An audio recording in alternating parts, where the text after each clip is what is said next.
So good afternoon. My name is Cynthia Norse Thompson. I'm the newly appointed Director of Curatorial Affairs for the Zuckerman Museum of Art at Kennesaw State University. And I am pleased to introduce artist, former colleague, and dear friend, Anthony Goicolea, as our 2021 New Visions exhibition juror. We are extremely fortunate to have Anthony with us today to speak about his work. Anthony Goicolea is a first-generation Cuban-American artist who was born in Atlanta, Georgia, and he now lives in Brooklyn, New York. He received his BFA in drawing and painting from the University of Georgia, as well as a BA in art history with a minor in Romance languages. He received his MFA in sculpture from Pratt Institute of Art with a minor in photography. Anthony utilizes a variety of media, including painting, photography, sculpture, and video installation, in the creation of his compelling and many times foreboding visual narratives. Principal ideas and explorations addressed in his work include personal history, heritage, identity, and cultural tradition. These are reflective of his own personal familial experiences as his extended family fled Cuba not long after Castro came into power and immigrated to the US. His works are also powerful and engaging contemplations on displacement and alienation. He has been included in numerous exhibitions nationally and internationally and has received many awards, including an LGBTQ Memorial Installation Commission for Hudson River Park in the West Village, New York, and the Cintas Fellowship and a Joan Mitchell Foundation grant. If you have any questions for Anthony, please enter those into the chat and I will field those to Anthony following his lecture. Please join me in welcoming Anthony Goicolea. Thank you. Thanks, Cynthia, and thank you to everybody for tuning in. So I'm just going to go through several images that I've put together that sort of go through different bodies of work throughout my career and that kind of explain my process. I work in a variety of different media, and so you'll see that through this presentation. The initial image that you're seeing is part of an early body of work that I was doing that focused more on the idea of self-portraiture and performance. Sorry, for some reason the slide advancing is not working, but now it is. And so during this body of work, I was using myself to portray multiple characters within a single photograph. And I would basically, just to explain it technically, set up the camera on a tripod and try to pre-choreograph the situation on location, and then I would go back. At that time, I was scanning my negatives. I was shooting with a 2¼ camera. This is pre-digital, and so I was scanning all the negatives and putting them together in post-production during Photoshop's early stages. A lot of these photos dealt with coming-of-age issues, but they also dealt with more universal themes and historical context, but all of them are fairly vague, ambiguous depictions of a larger narrative. And it's that level of ambiguity that has always fueled my work.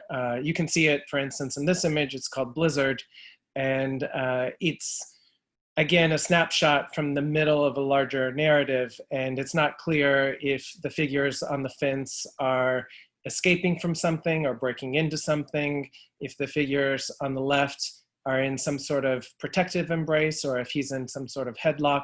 And it's the ability to come to the work and view it differently each time that intrigues me, and that's something that I strive for. Also within this body of work, I was interested in eventually creating a prototypical character that was not distinguishable or not differentiated in terms of victim or victimizer. And so there's this almost Lord of the Flies quality or mentality that takes place, except for visually, there's no distinction between these characters. These images kind of progress and deal with the idea of uniformity, issues of labor. For instance, in this image, it's called window washers, and the figures are cleaning the glass with their tongue. These kind of Sisyphean tasks of hauling snow to or from some place, these kind of arduous tasks that take place in the photographs.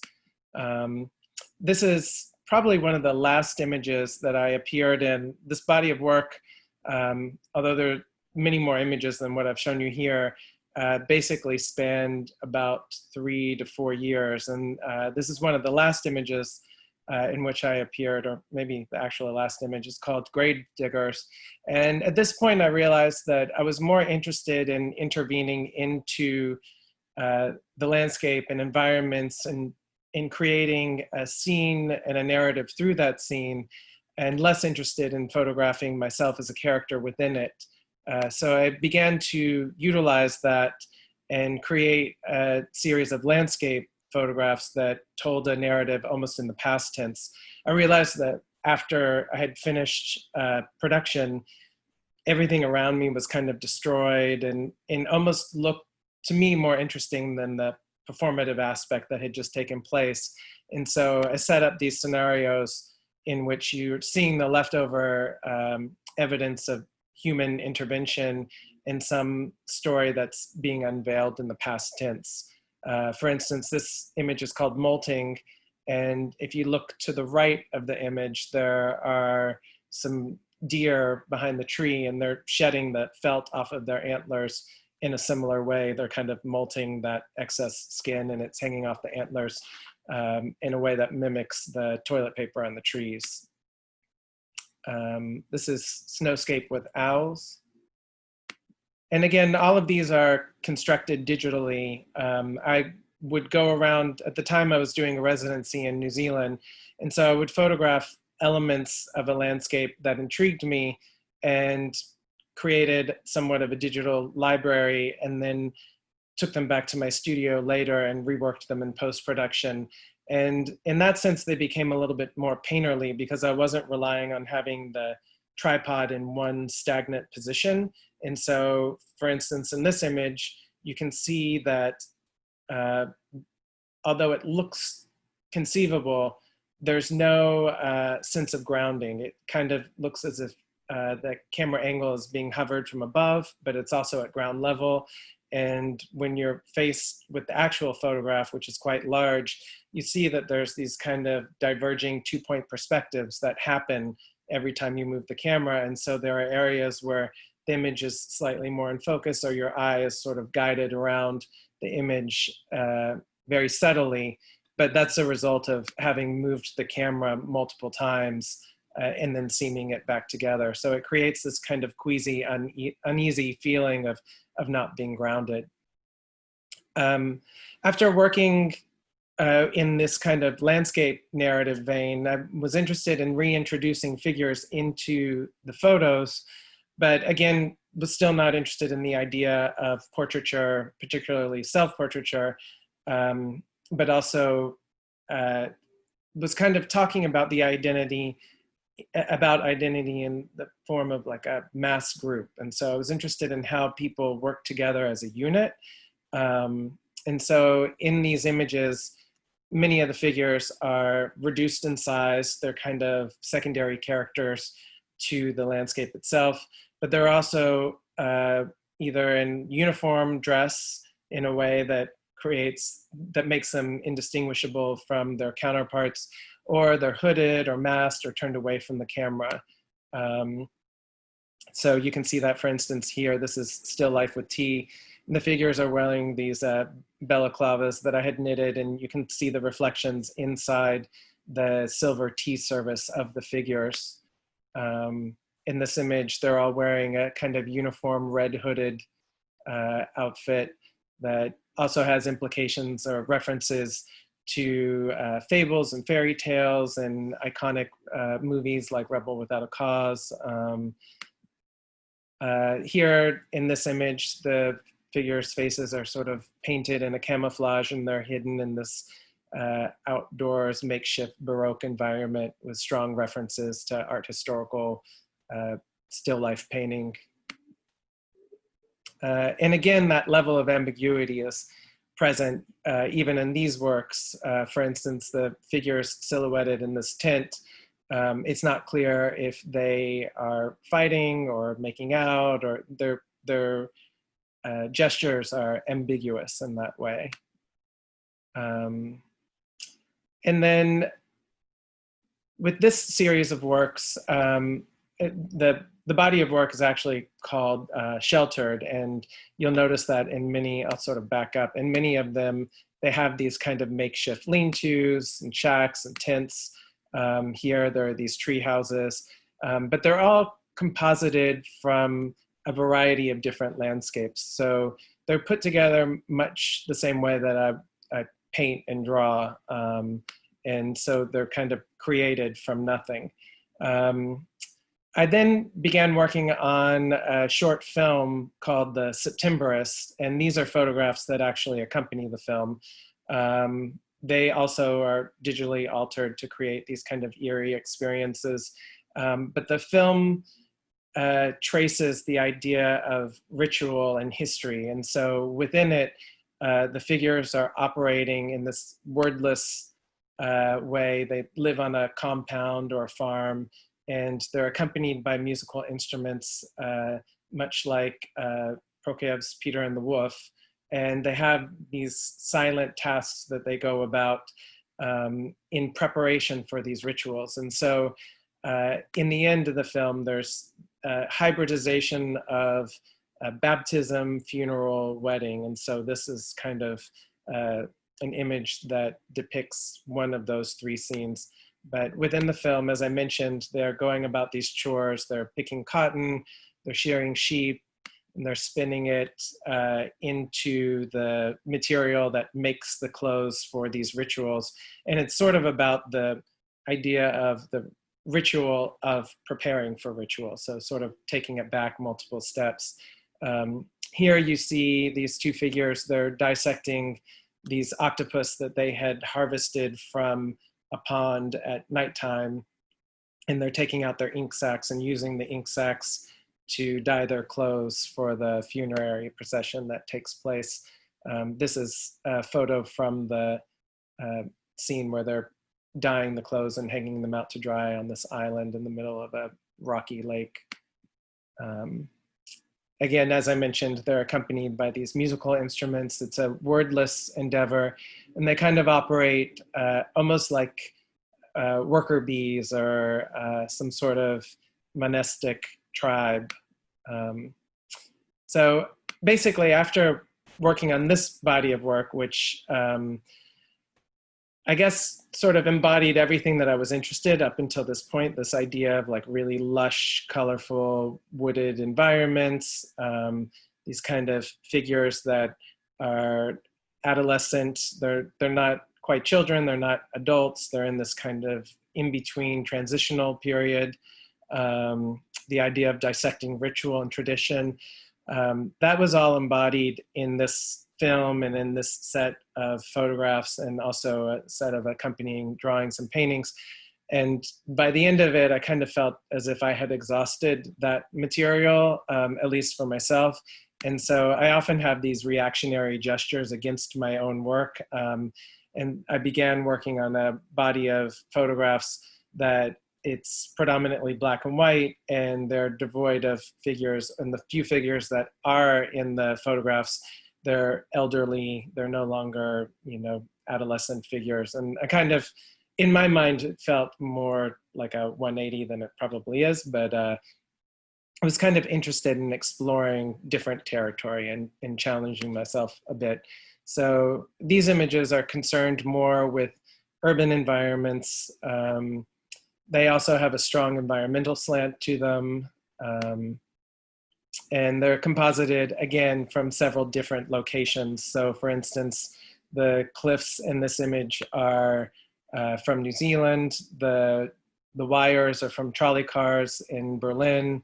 The fish that predominate the foreground in the water are from Vancouver, as is the seawall. And you can see this, there's a figure sitting off to the left, and she's actually a photographer that I used to work for when I first moved to New York. So So it really is kind of composited from all these different areas and places that I've visited in a way that painting is kind of created.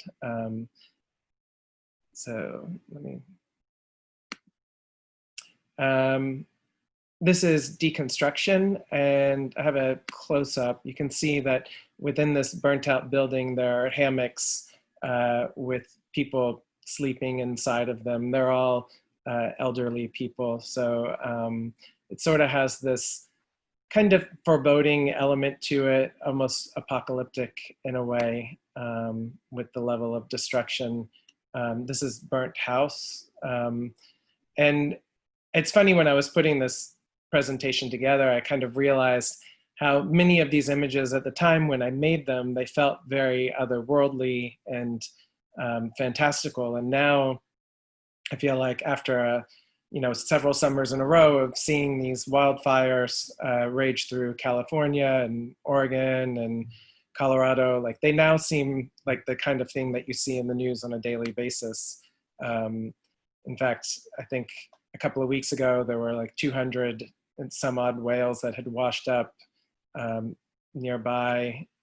So even images like this that seem really fantastical are somewhat commonplace now, at least in the news. So it's a little bit sad. But this image is called Monument, and it's part of a series in which I was trying to create these makeshift temporary monumental structures. And so the idea of creating a monument to the notion of impermanence was something that I was interested in investigating. It's part of a larger series that was called Permanent Markers. This is one of those images from that series. It's called Stained Glass Forest, and it's also a bit of a nod to Duchamp's piece where he has a ready-made of a bottle drying rack.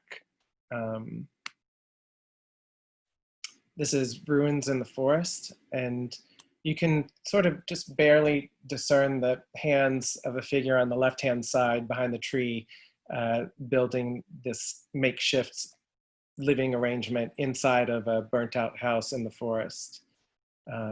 Many of the photographs depict these kind of makeshift living arrangements, and I think it sort of is spillover from this idea of migration and transition that I've always been interested in my work. And I think that stems from just hearing stories from my family of their trajectory in America, and having left Cuba at an early age and leaving everything behind. And so that's kind of made its way into like our family mythology, and then into my own story within the work that I create. So as I mentioned earlier, I do work in several different media, and painting is a strong portion of my practice as well. These are a series of large format paintings done on Mylar, and Mylar is like a semi-translucent paper. It's often used by architects and draftsmen, but I like it because I'm able to paint on both sides. And when you paint on the reverse side and then flip it over, you're left with this kind of foggy, ambient haze that resembles a layer of encaustic wax. And so I did a series of larger landscape paintings on these giant sheets of Mylar and layered them to give them this effect. It also is a nice link to the photographs, because the Mylar itself has this feel of film, and it's the way that it's presented is almost photographic as well. So it's this strange crossover. But the landscapes themselves, I almost treat them as portraits in a way, in that they're a combination of places where my family has lived and where I've lived. And so there's this kind of mismatch or incongruous pairing of elements that don't quite make sense. So for instance, this image is called Spanish Moss, but you know, it's clearly presented in this New England environment where moss would not traditionally grow.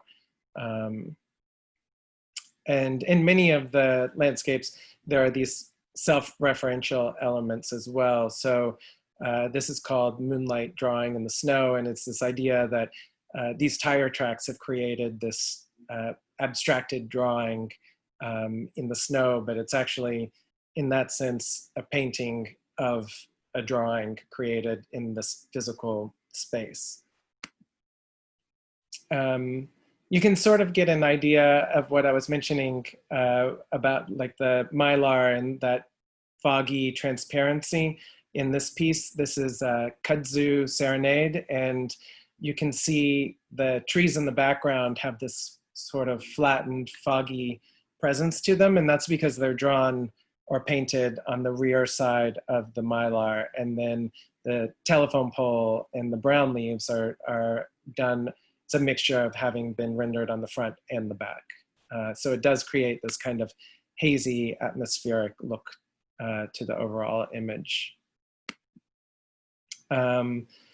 This is Salt Shed, and a lot of the images also are concerned with the notion of indoor, outdoor, man-made versus nature, and they're usually all presented in this transitional period of the day between dawn and dusk, like where the light is changing and has this strange iridescent hue to it.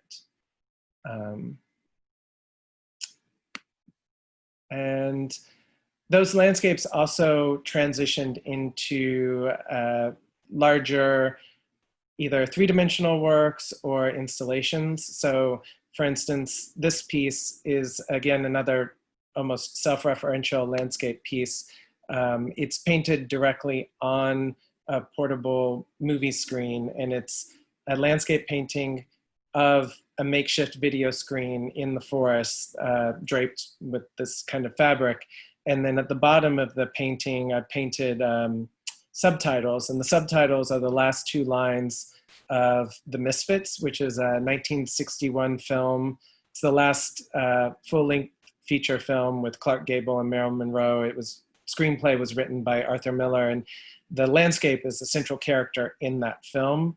And so I liked having that reference within it.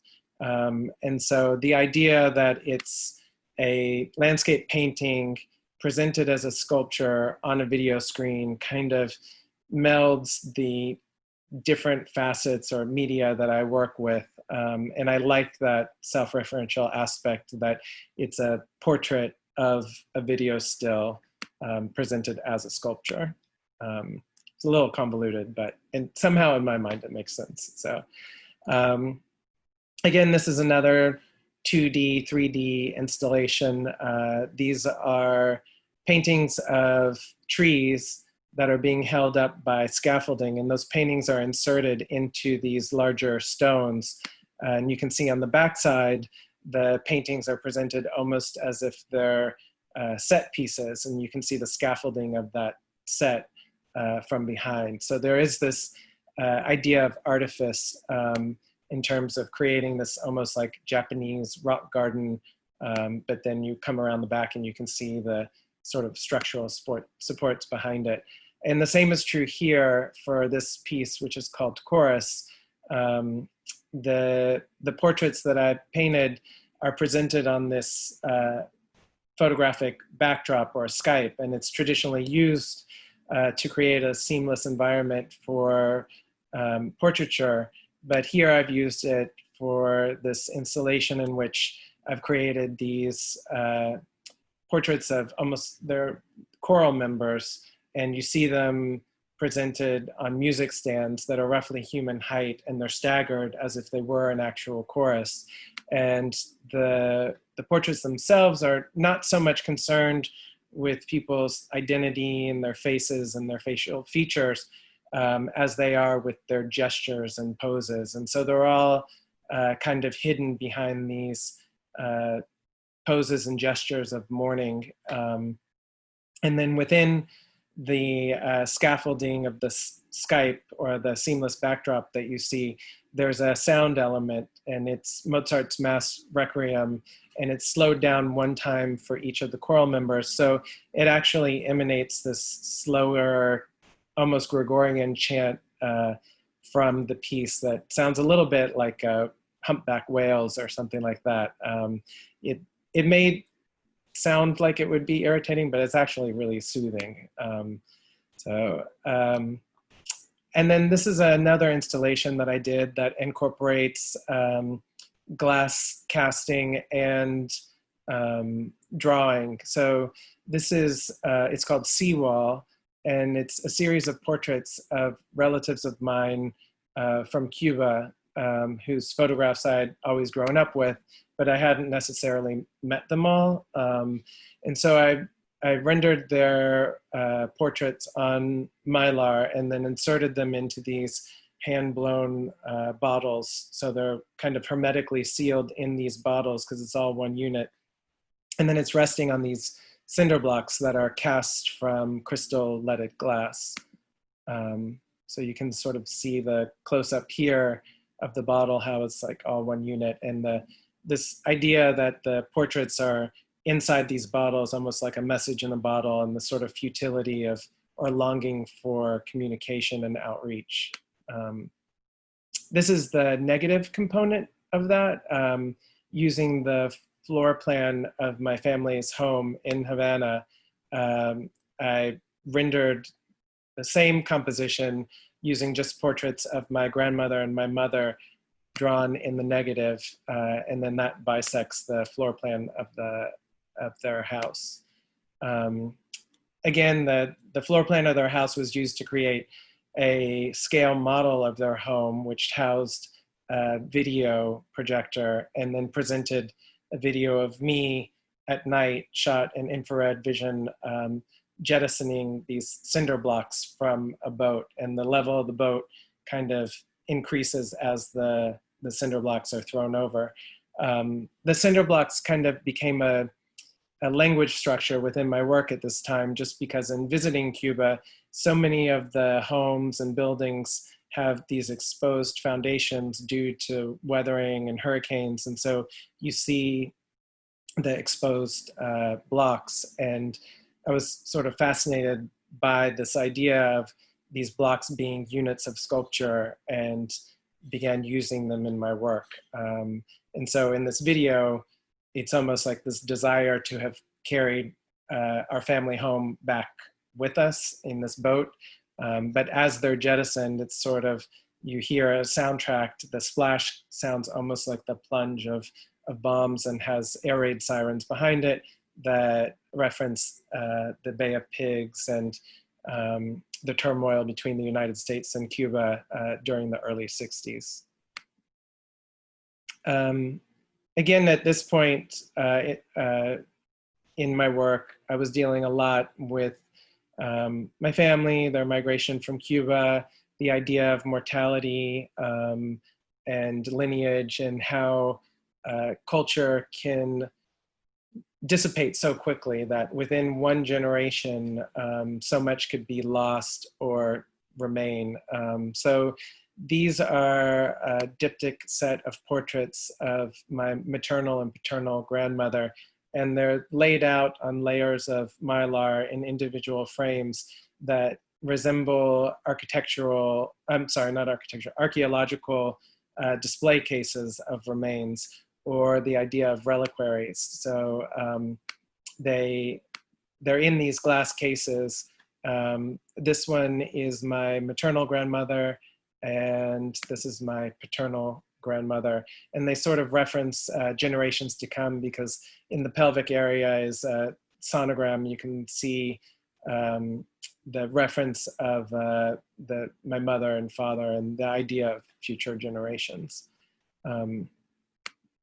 That idea of a sarcophagi or these kind of reliquary splayed out images is sort of seen here as well. This is a piece that I did. I was commissioned for a show in Germany. It was in an old castle in Brandenburg that was used as a refugee center after World War II. And this piece was for a show called Between the Worlds that talked about the idea of adolescence in refugee adolescence. So this notion of being between worlds in the sense that they're between two literal states or countries, but also they're between two states of being.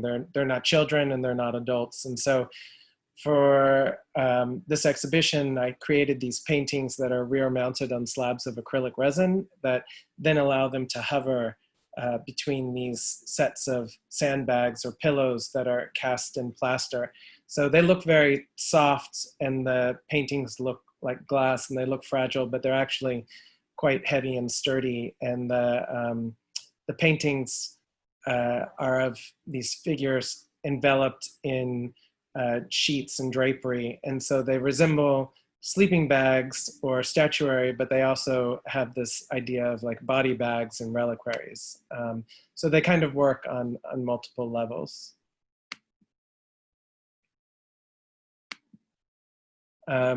Again, these kind of plaster pillows or sandbags have been used for other sculptures that I've worked in that combine photography or drawing that's then rear mounted or printed on these thick acrylic resin slabs to create these hybridized sculptures.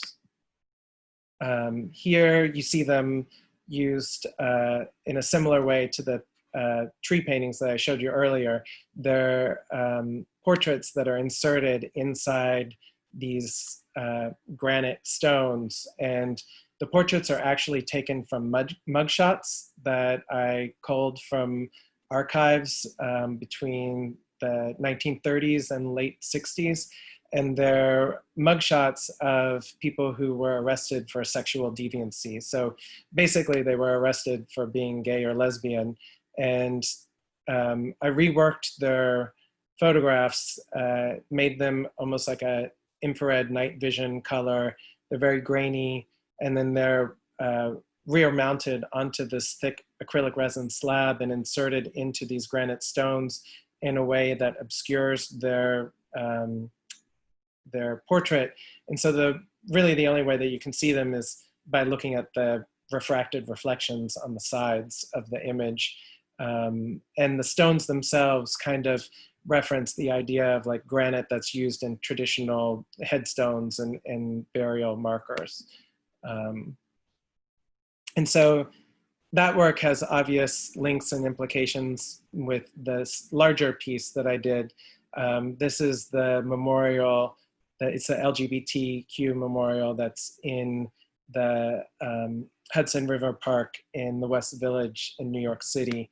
It's a series of 9 large granite stones, but the stones are actually made out of bronze. They're cast, and many of them are split and then seamed back together with this prismatic glass that refracts the light given different times of day and the way that the sun hits that glass, and it casts these prismatic rainbows on nearby objects. And the largest stone in the center is split, but it doesn't house any glass. It has an inward facing inscription from Audre Lorde that talks about difference in communities and how powerful and necessary that is.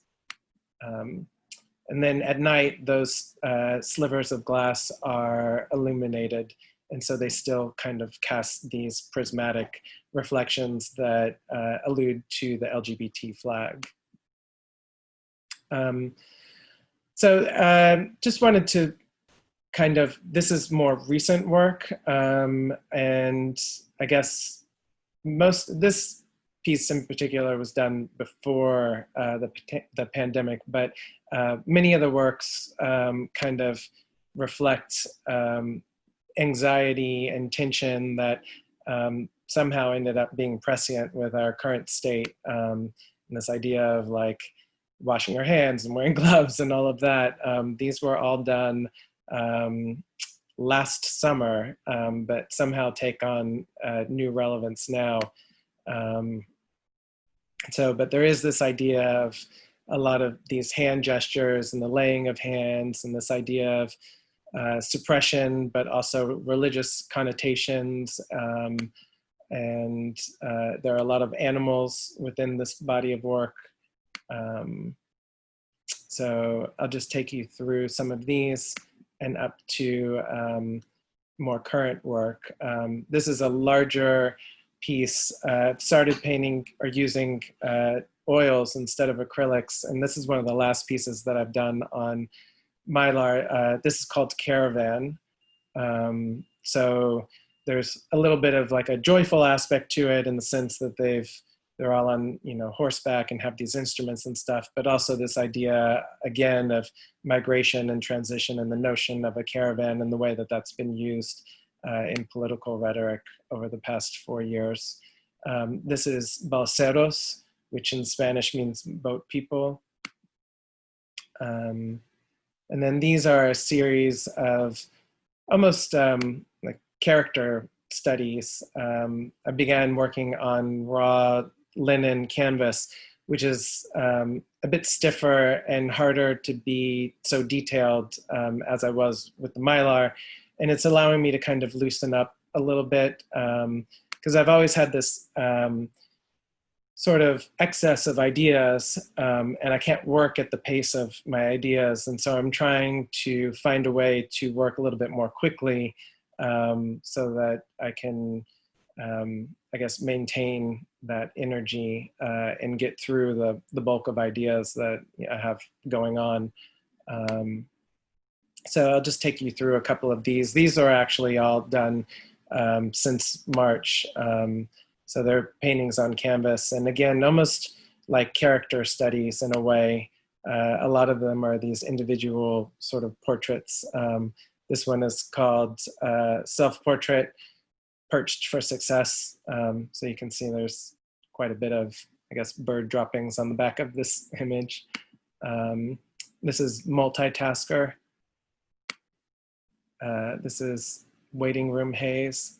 And I think also I've just kind of enjoyed the idea of experimenting in different ways of painting, particularly on this kind of rougher canvas, because it allows also for the incorporation of texture within my work, which I haven't been able to really utilize while working on the Mylar. So although I enjoyed the advantages that the Mylar had in terms of being able to work on both sides and kind of expand or contract the ratio of the format that I was working with, I was kind of missing that element of texture within it and the ability to kind of paint in a more loose way. So I'm enjoying kind of playing around with these images. This is called Golden Boy. This is The Crossing. This is Vigil. And a lot of these, I mean, they are, much of my work is kind of a visceral response to what's going on around me. And so, for instance, this, after a lot of the vigils in Brooklyn in response to the George Floyd killing, just kind of, you know, prompted certain elements in my work and those narratives. This is a short video that I did for the Pushkin Museum in Moscow. They were interested, they invited 100 different artists to present works about the pandemic and being quarantined. And so I did this silent film that's narrated by this MC that is reminiscent of MCs from the turn of the century during the last pandemic. And the film is narrated, as I mentioned, through a series of drawings. And the drawings are done on Mylar, and I did a drawing per day of different character studies. And so the video shows me turning through this kind of narration, and you can see the layers of the drawings, and that creates a richer narrative, being able to see through from one drawing and narrative to the next. And then these are just a few photos just to wrap things up, more recent photos. Again, talking about the idea of isolation This is Black Island. This is Tower. This is Spanish moss. Obvious references, again, to the notion of migration. And then lastly, this is one of the more recent photographs. This is called Encampment. And, you know, it's funny, I was working on it as they were pitching all of these hospital tents in Central Park here in New York. But I had photographed the tents and these construction bags, and had the idea for this photo probably like a year before actually having put it together. And so it's interesting, as I mentioned earlier, with some of the other photographs of like the burnt house and that sort of thing, how prescient a lot of the images can be, and how they can go from being somewhat otherworldly and strange to becoming something that we're almost used to seeing. I don't know if that's a good thing or a bad thing, but it's, for me, it's interesting to note and to see. So, so that's basically the, you know, trajectory of my work, and a little bit of insight into the different ways that I work and implement different mediums to convey different ideas. So thank you. Sure. Thank you so much. That was incredible. I just, as we're going to look and see if we have any questions from the attendees, I just have to say that where you ended your lecture to me in talking about this blurred line between what's reality, what's not, if that's a good thing or a bad thing, is just really chilling to me. And I have to say that's what strikes me most about how powerful your work is, about how relevant it is, including the works that you completed, you know, years ago, you know, as far as that relates to our current shared circumstances. I find it really powerful. And I loved, there was one line, I believe in your artist statement, I have to read it, where these works, particularly the landscapes that are devoid of humans, suggest a world on the brink of obsolescence and further cement the pervasive undercurrent of human alienation from one another, as well as from the natural environment. And that just strikes a chord, I think, with everyone, you know, especially this week and the circumstances that we're all going through. And I just, one of the reasons why I wanted to have you, you know, lecture is because of those things. I think that your work is so timely and poignant. I do have one question for you, because I know you talked a lot about the ideas in your work involving labor, ritual, reliquaries, migration. I'm really interested in where your interest in ritual comes from, because whether it's the implied act of ritual associated with place, or the figures or yourself reproduced throughout your, you know, earlier photographic works, or in the paintings that you spoke of most recently with figures that are associated or conducting tasks. I'm just interested in where your interest in ritual comes from. I think it comes from several places. I mean, I would say the most obvious one is probably religion. I grew up Catholic. My parents are Cuban, and we grew up in the South. And the South, I think, you know, at that time was predominantly Baptist, but we grew up Catholic, which was a little bit strange for the area. But I never fully paid attention in church or Sunday school. And so I only got pieces of things. And I think the way that I filled in those gaps sort of a little bit was based on this idea of repetition and ritual. And so I think some of it stems from that. And I think a lot of it is watching rituals and seeing how they're simultaneously infused with meaning, but completely devoid of meaning. That if something is so ritualistic that you're doing it on a regular basis, it almost becomes robotic. And so I'm, one of my interests is sort of playing with that. At what point does meaning turn into something that's meaningless through that repetition? And so you see that, I didn't really talk much about video, but you see that in a lot of my video where an action is repeated to the point where it gets destroyed. And so there's that aspect of ritual that I'm interested in, but also I think in the way that it plays with the notion of identity and how people sort of construct their identity around those kind of things is interesting to me. And so it sort of goes to this idea of like, in a lot of the photographs, how people are working together as a mass unit, or they're rebelling against that unit and asserting their own individuality. It's the same is true with this notion of tradition and ritual. Do you just blindly follow it, or do you question it or go against it? And so I think that's where it comes into play in my work. It's more of a question than an actual statement, you know? Yeah. That's where I feel like I relate to your work also, because personally, having grown up in the South in a very religious evangelical family, I really relate to all the things that you're talking about. We do have a question. Let's see. In your opinion about Marianne Hirsch's concept of post-memory, could you talk a little more about your work titled Balseros? It's funny. I have a couple of pieces entitled Balseros, and they're like Balseros number 4 or whatever. But they all are variations on the same theme, and it's not directly my experience or my family's experience. Like, my family came over in the early 60s and they came on a plane. But it's more about this kind of, I guess, a stand-in or an iconographic image of what,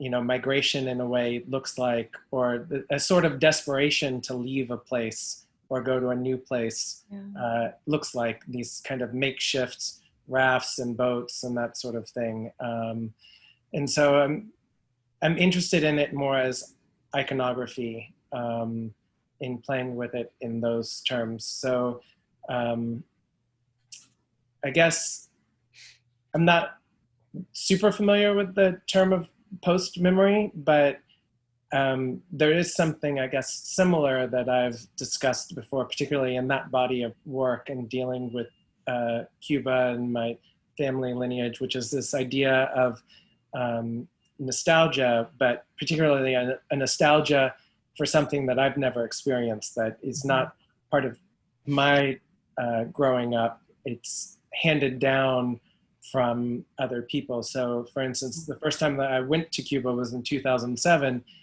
but it all felt so familiar and strange to me because I'd seen photos, had heard all these stories, and so seeing it for the first time, it wasn't a surprise. It was kind of like, oh yeah, this, and that was the surprise, not the actual visiting it. So I don't know if there's a term for false nostalgia, but I wish there was.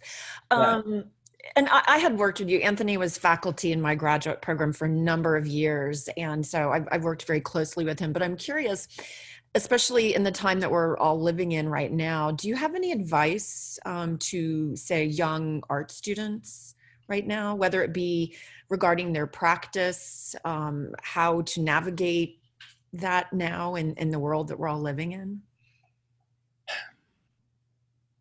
I mean, I have advice. I don't know if it'd be good advice, but I mean, for me, I've found, particularly in this period, how necessary it is to work just for my sanity, that if I'm not working, I tend to get even more anxious than when I am working. When I'm working, I might be anxious about the piece that I'm creating, but I'm not anxious about larger things, because I sort of will get really like tuned into what's in front of me. And so maybe that anxiety gets channeled into the work, and that's what people are seeing that is somewhat prescient with our current times. But so my advice would be that, I think working in the studio can help people through things. So I wouldn't try to curtail things. That if you're feeling like exploring something, you should go and do it. It shouldn't be one of these notions that like, oh, that's not what I do. Like, I'm a painter, so I can't all of a sudden be a photographer, even though I'm interested in documenting what's going on right now. Or like, don't be afraid to start these side projects that may turn into something larger. Allow what's going on in your life to filter through you and come out in whatever way it needs to. It might not be good. I mean, you know, that's a whole separate issue. But if you're somebody that has to create to get by and has to have the world like filter through you so that you can process it, don't relegate what it is that you're filtering or how you're filtering it.